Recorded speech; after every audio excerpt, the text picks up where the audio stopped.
Welcome to our virtual showroom.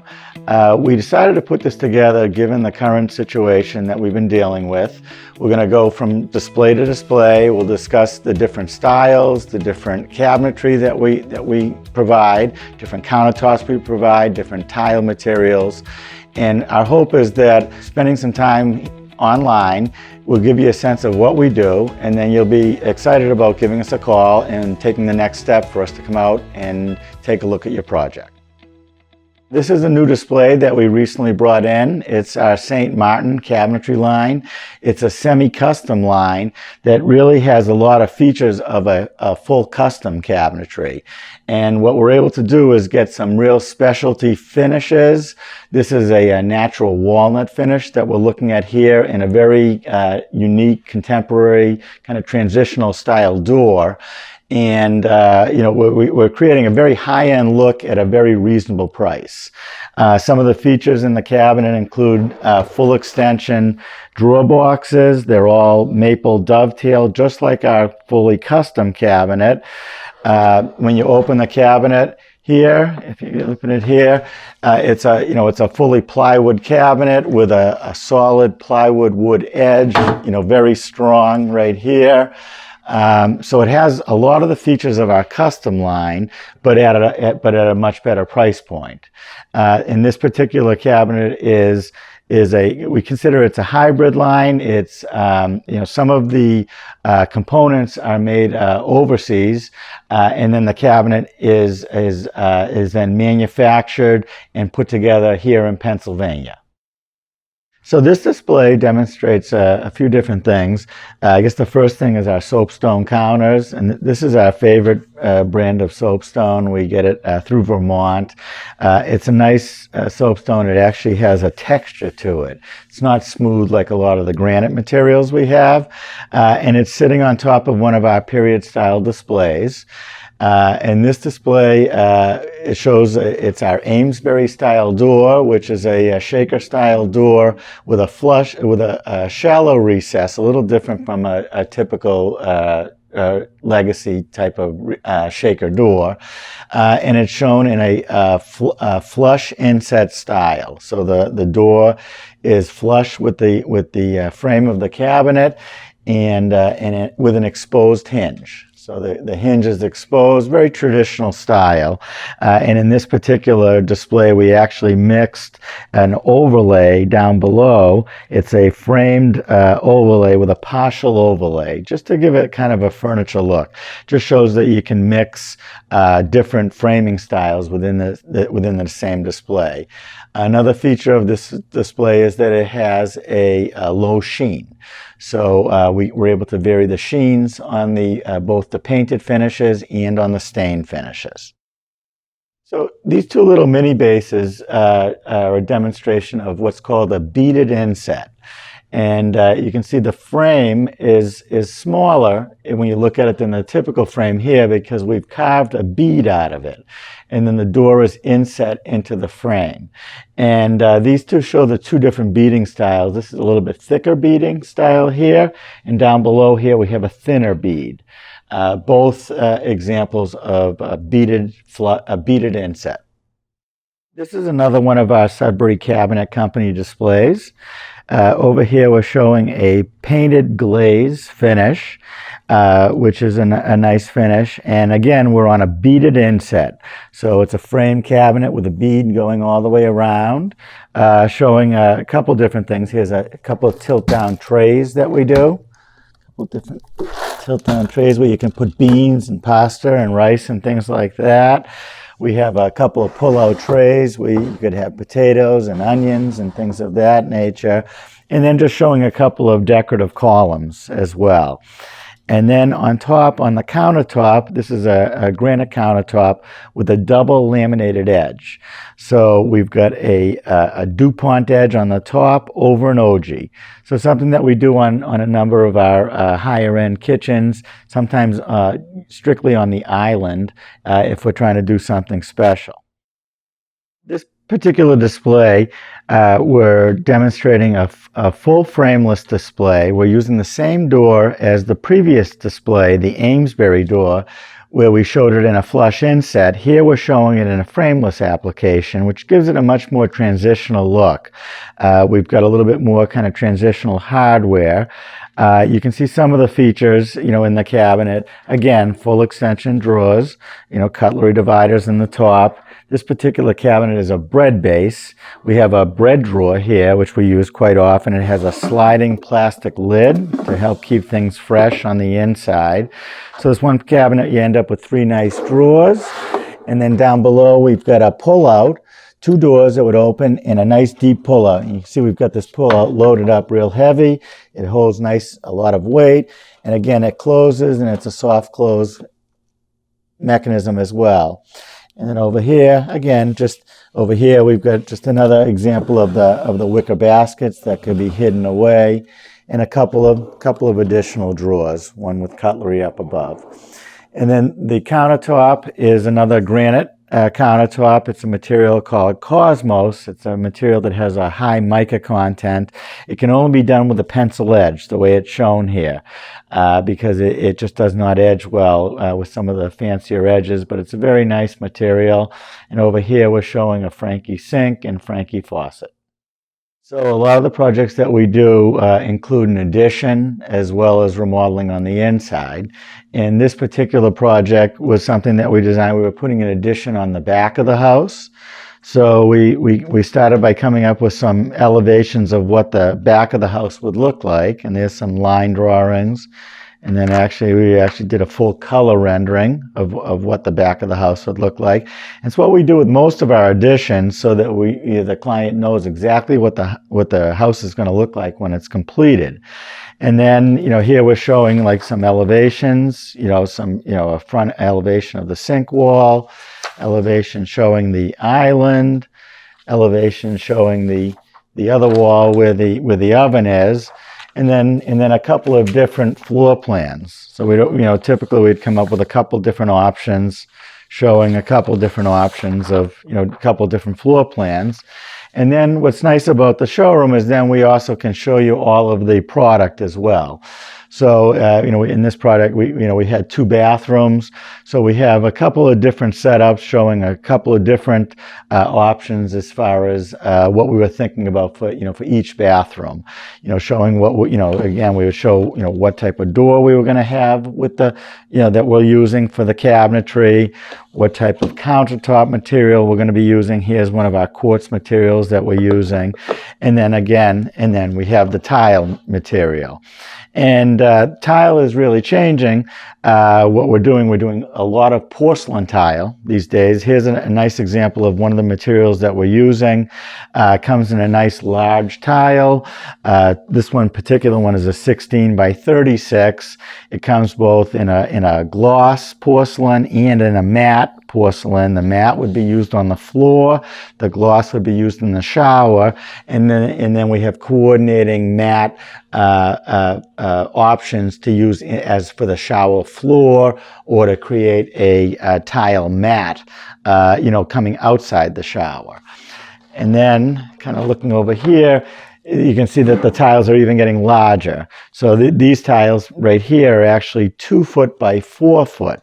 This is another porcelain tile, and we're able to really kind of create inside the shower. We're creating full walls that look like full stone walls. Now we're able to do it with porcelain tiles, which has helped bring the cost down as compared to what we were paying to do full sheets of quartz materials.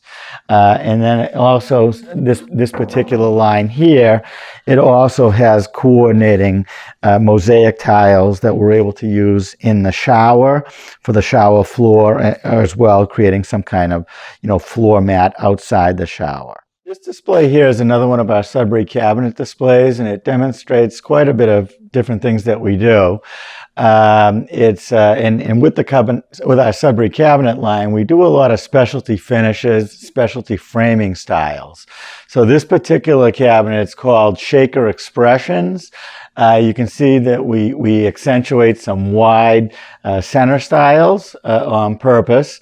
The framing style, it's a framed flush inset cabinet, but it's missing the bottom rail. If you see that, a typical cabinet would have the rail going all the way around. This one is missing the bottom rail, which is nice. It's a wood finish. It's a cherry cabinet. It was hand planed. You can see hand planed finishing on the doors. It has hand-cut old-fashioned nails to give it that true period style. It has chamfering on the corners of the cabinets. Coming up on the corners, we have chamfering on both sides.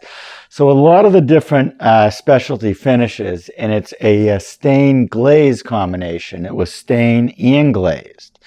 So that's some of the features. Here in the open frame glass cabinets we have here is an example of our leaded glass. So we mix in water glass with some colored glass with the leaded finish, and it's actually inset into the cabinet here.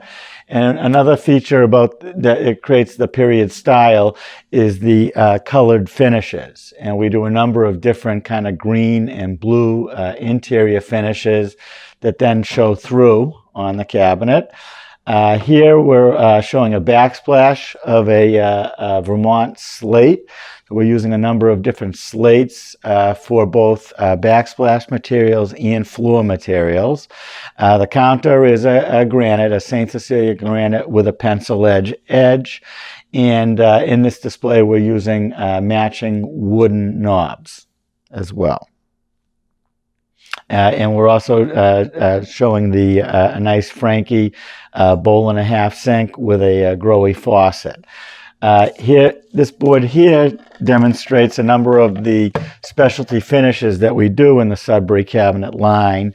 Everything from what we call a worn furniture look to a worming.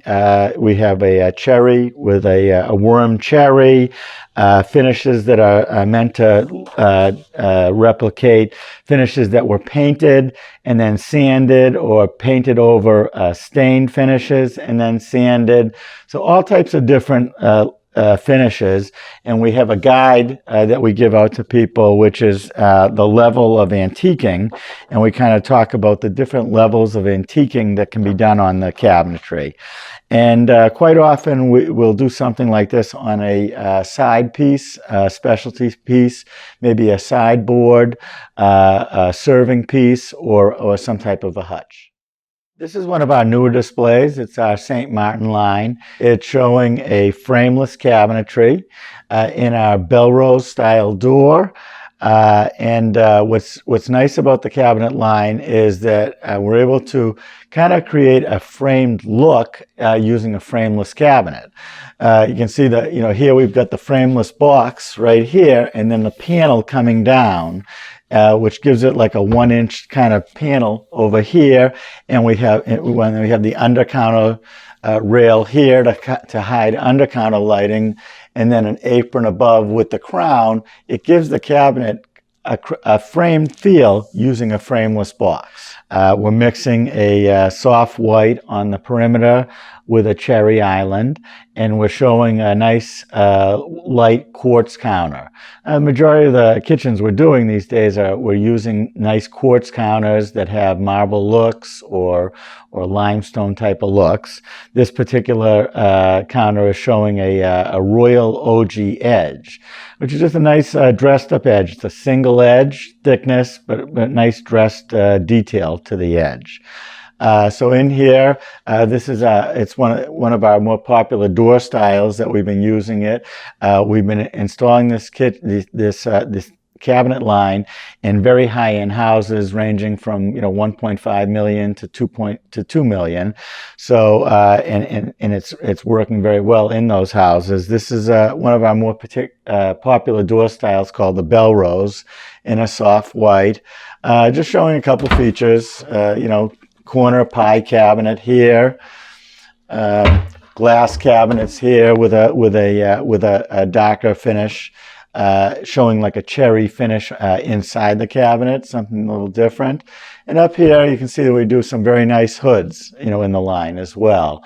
Up over the cooktop area. And here's just an example of one of our Viking ovens, Viking double oven, which is very nice. the standard oven down below with the nice gliding rack, with the double oven up above with the open doors restaurant style, which allow you to get a little bit closer to the oven. And again, with this one has two sliding racks. On the island here, we're showing the Frankie Farmhouse sink in white, which has been very popular. Many of the kitchens we're doing the farmhouse sink. I actually own one myself at home, so I can speak to the functionality of it. I really enjoy the sink. It cleans very well. It functions very well. You're able to get nice and close to the sink when you're doing the dishes. I love everything about the sink, and all the clients that have been using it have really been enjoying it. Very durable. Stands up very well to the use in the sink. I haven't had any callbacks on it, so everyone's been very happy with it. Right next to the sink right here, is a nice double trash. So typically, in most of our designs, we would have the double trash to one side and then a dishwasher to the other side. So it's a complete cleanup area. Coming over here is just kind of one of the racks of our top knobs, one of our more popular hardware lines. Typically, we have all the samples available to test out on the cabinet before we go ahead and order hardware. And people have been very happy with both the top knobs line and some of the other classic brass line that we carry here. This is another example of our Sudbury cabinet line, another one of our period style finishes. It's considered an early American finish. Again, we're doing no bottom rail, again, like we had on the previous display. It's a little different. It's a flush inset, which is nice, with the bead on the outside of the cabinet. As compared to the beaded inset that would have the bead on the inset, we actually bead the outside of the cabinet, which is a little bit different. Flush inset style. It's called a Wheatland stain. So it's meant to give it that kind of almost patchy kind of old style kind of look. It's sitting on a silver sea green granite. And again, another example of a farmhouse sink, but in this example, another straight front, but a double bowl soapstone sink.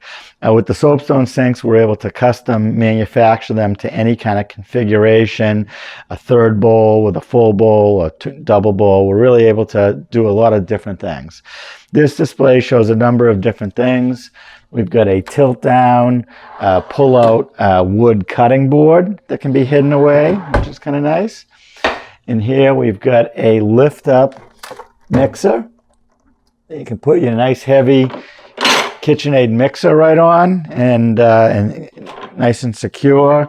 We've got a couple of decorative drawers down low here where we can do something decorative just in the front with functional storage in the back.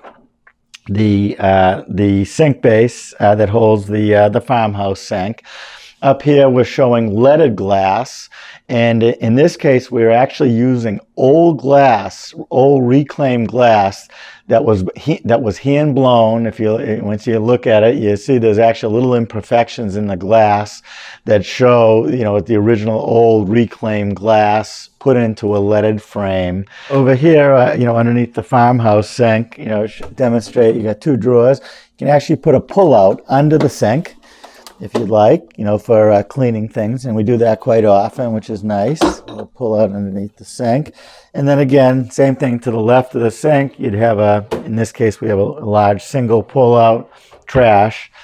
And then kind of coming over here, which is really popular these days, is a pull-out canned good rack, which are very nice. We can either do them in a base, like it's shown here, or we're also doing them in talls, where you could actually do a tall pantry cabinet and have two large pull-out racks in this style, which has been very popular.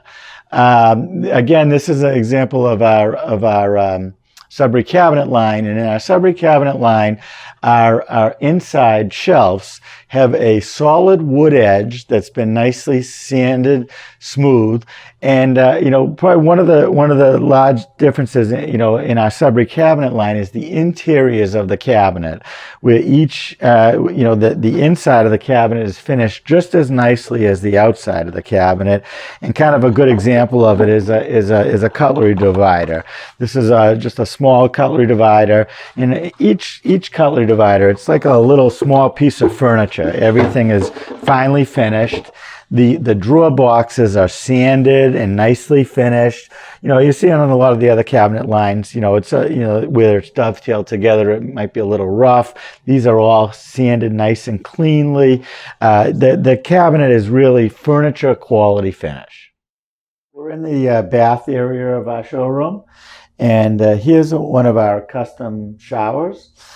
Typical custom shower. In this case, you can see we've got a custom glass shower enclosure. Nice thick half-inch glass. Nice feature about the shower doors that we do is that typically they swing both directions, open in this way, and you can actually open and go right straight through into the shower that way, which is a nice feature. And nothing sitting on the threshold below that you're gonna step on or anything like that. A couple things, all the glass is all tempered in the shower area for safety.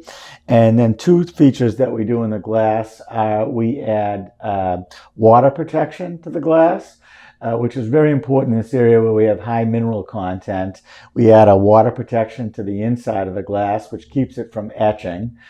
We still recommend that you squeegee the glass, on a daily basis to keep the water off it, which helps in keeping it in the condition that we put it in. And then in this situation, we also use a low iron glass, where most of the clear glass has a real green tinge to it. This is more of a tan tinge, and it works much better with the earth tone colors that we're typically using in the lighter colors.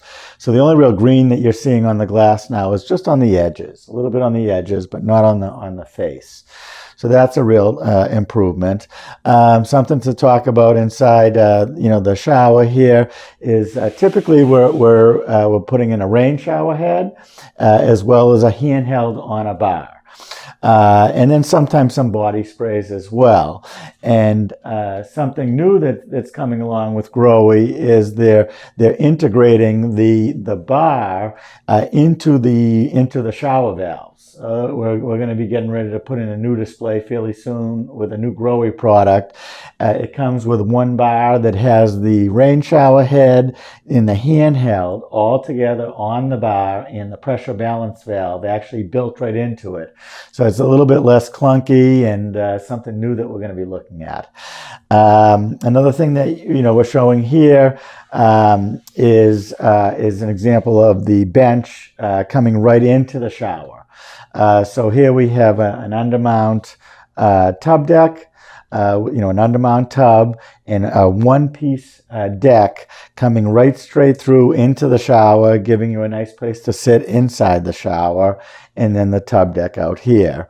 Another little feature we have in here that we do in most of the showers is the recess. So typically we're doing a recess inside the shower, an area for soap and shampoo and things of that nature. And then another little feature that we show in the back of the shower is, as an option, is a floor drain. So we've got a continuous linear floor drain that's set in the back of this particular shower, and which is typically what we would ideally we're either putting it at the back of the shower or up at the front of the shower, and then it allows for no center drain. You're not standing anywhere in the shower where you're actually standing on the drain. Here we have an example of an undermount tub deck. So we've got a two-piece, done in two-piece quartz top going out into the shower area, undermount tub deck. The nice thing about this, if you think about doing a tub deck, is that it gives you a place, to kind of put things, when you're in the tub, but it also allows you the ability to sit down and kind of swing yourself around into the tub. Over here, you also see, very often when we're behind a tub, we typically have a window behind the tub. And so what we're running into in most of our renovation projects is the existing window is not a tempered window. So the building departments are requiring us to change out that window to a new tempered window. So here's an example of a 5'6" freestanding tub. A lot of the master bath renovations that we're doing these days, we're removing the tub decks, the large oversized tub decks, and we're eliminating the jacuzzi in a lot of situations and just going with a freestanding soaking tub, something of this nature. It gives a nice deep tub to functionally use, and it really adds a nice kind of art feature to the whole master bathroom. For a few years, we've been kicking around the idea of building an old 1800s style post and beam barn. And with the current time frame, we had a little bit of free time on our hands, so we took this on as a project this summer. And you can see we're building a full old antique style post and beam barn. We're milling all the lumber ourselves. We started out with trees that we cut down across the street 2 years ago, and then milled them up into 16-inch blocks and beams, and spent a couple years letting stuff dry, and then jumped in and started building this thing last month in July. And then we've also, we ran a little shy of materials. We had a new lumber order of logs, about 15 logs dropped off by Rusty's Tree Service. And we milled those up. We milled up the roof boards, the roof 6x10 boards, and the large 2-inch by either 12-inch or 14-inch roof boards. The next thing we're going to get ready to do is we're going to jump onto the roof. We have some insulated panels being made up. They're insulated foam panels with OSB on the top. We're going to be putting those up on the roof, and then putting up another steel roofing, a gray steel roof up on the top side. We're up here on the loft that we built, and up here we're thinking about building some farmhouse tables. And here you can see kind of what we're looking at. We've got some nice wide red pine boards, and this is kind of along the lines of the type of table that we're going to be building. Some nice, really wide pine tables, and also some oak tables. And so you can see this is what we're laying out for the top. Down below here we'll be cutting our legs and our framework for the base out of. This is freshly cut. We're going to put it downstairs. We've got a little drying room that we've set up that we were able to dry the wood and get it to the proper moisture content. And we've got wood that we've been drying for the last couple of years that we're going to get started, and we're going to start building our first batch of farmhouse tables, both pine and oak tables.